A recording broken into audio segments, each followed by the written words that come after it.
Number 2। इस video में हम आपको हिस्ट्री के विषय में बताने जा रहे हैं। तो हिस्ट्री के विषय में हमने आपको फर्स्ट वीडियो में बताया था कि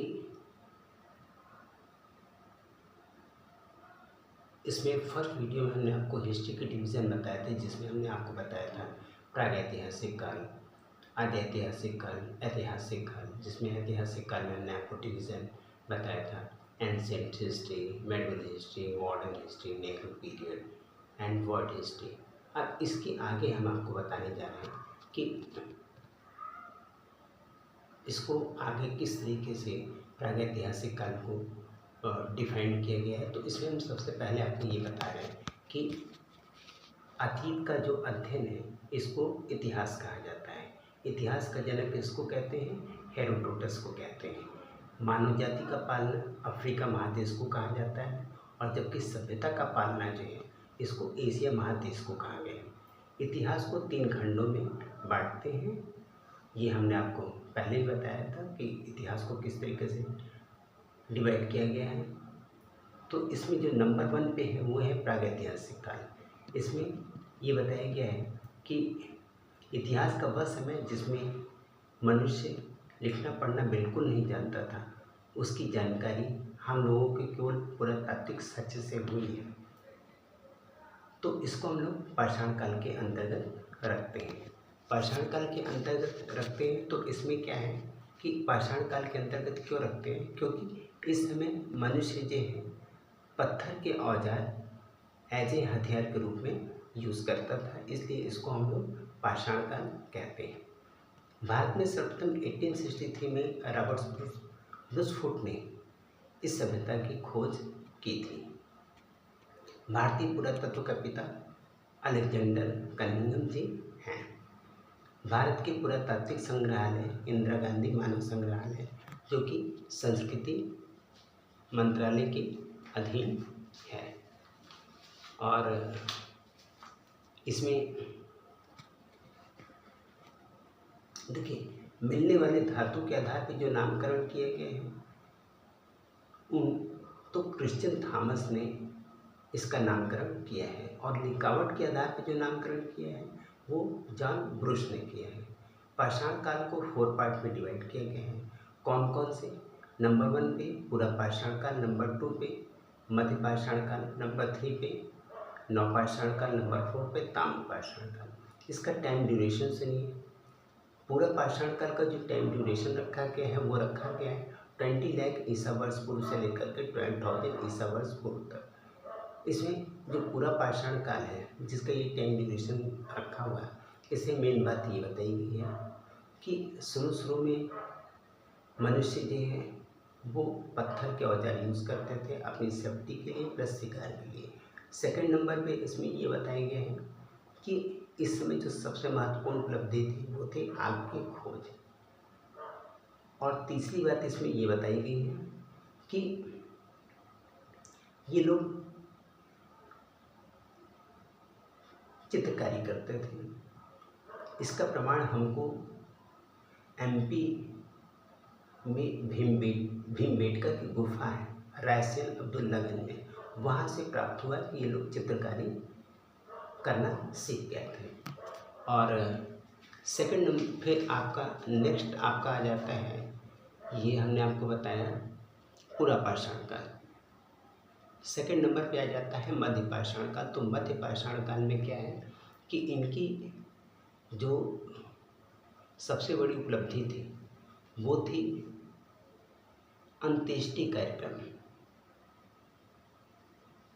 अंतिम संस्कार। इनके साथ के जो लोग भी रहते थे जैसे एक्सपायर कर जाते थे तो वो लोग अंतिम संस्कार करते थे। ये आपका मध्य पाषाण काल का डेवलपमेंट मुख्य रूप से ये था।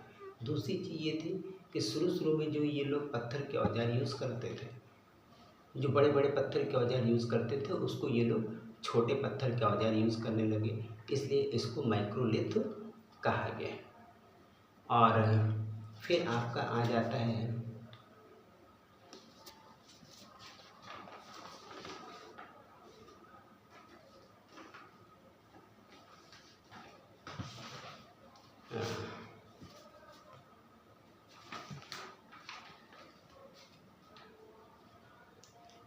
ये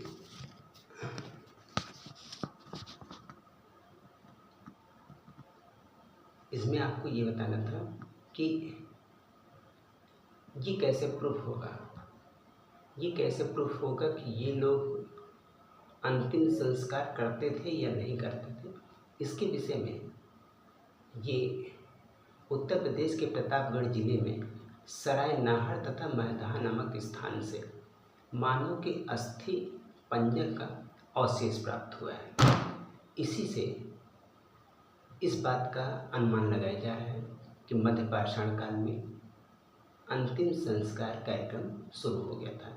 नेक्स्ट आपका टॉपिक है नवपाषाण काल या उत्तर पाषाण काल। इसका टाइम ड्यूरेशन दिया गया है 10,000 ईसा वर्ष पूर्व से लेकर के 3,000 ईसा वर्ष पूर्व तक। इस काल के बारे में सबसे बड़ी पहले जो जानकारी दी थी जॉन लुबाक जी ने 1865 में दिया था।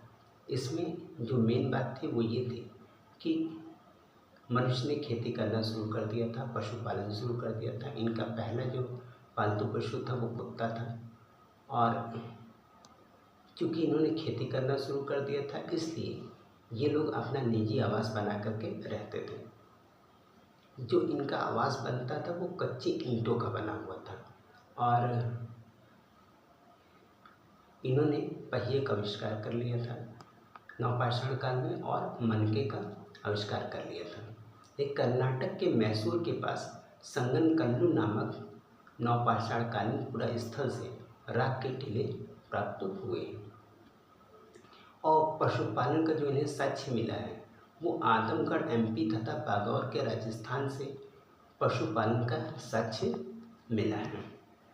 और नवपाषाण काल के कुछ प्रमुख स्थल और हैं जिनसे कुछ विशेष चीज़ें प्राप्त हुई हैं, उनके विषय में हम आपको बताने जा रहे हैं। देखिए मेहरगढ़ कहाँ पर है और यहाँ से क्या प्राप्त हुआ है। ये पाकिस्तान के बलूचिस्तान में स्थित है। यहाँ से सर्वप्रथम 7,000 ईसा वर्ष पूर्व सुलेमान और किरथर पहाड़ियों के बीच कृषि के साक्ष्य गेहूँ एवं जौ मिला था। नंबर 2 है आपका बुर्ज होम, ये कश्मीर में अवस्थित है। यहाँ गर्तावास का प्रमाण मिला है। यहाँ से मालिक के साथ कुत्ते को दफनाने का साक्ष्य मिला है। नंबर 3 गुफकराल, यहाँ से मृतभांड का पहला प्रमाण प्राप्त हुआ है। नंबर 4 कोल्डियावा, ये उत्तर प्रदेश के बेरन घाटी में स्थित है। यहाँ पर चावल का प्राचीनतम साक्ष्य मिला है, जिसका टाइम ड्यूरेशन दिया गया है 6,000 ईसा वर्ष पूर्व। नंबर 5 पर है चिरान, ये बिहार के सारण जिले में स्थित है। यहाँ से प्रचुर मात्रा में हड्डी के उपकरण प्राप्त हुए हैं। नंबर 6 है लेवरा दे, यहाँ से नवीनतम प्राचीन चावल का साक्ष्य मिला है। इसका टाइम ड्यूरेशन दिया गया 9,000 ईसा वर्ष पूर्व से लेकर के 7,000 ईसा वर्ष पूर्व के बीच का है। नेक्स्ट है दमदमा, यहाँ एक ही कब्र से 3 मानव कंकाल मिलेगा। देखिए मनुष्य द्वारा जो पहला जानवर जो पाला गया था वो कुत्ता दिया गया। नेक्स्ट आपका है ताम्र पाषाण काल। ताम्र पाषाण काल को चालकोलिथिक पीरियड भी कहा गया है।